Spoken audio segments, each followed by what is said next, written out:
Hello everyone, how to tuts back with another new video, and in this video I'll guide you how to add your phone number on Hui by TikTok application.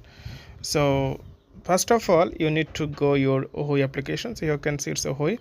Tap on your Hui application and then tap on the star. You can see right bottom corner on your screen, and tap here the right top corner on your screen is a profile icon, and then again tap the right corner, right top corner, and then you can see the option account, the first option. Simply tap here and again tap user information and again tap account information and again tap phone number.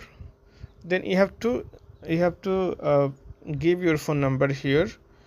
You have to give your phone number, and after done, then simply tap on the send code. Then you will receive a OTP code in your device. So make sure that your contact number is open, and once you get the OTP code you will get here.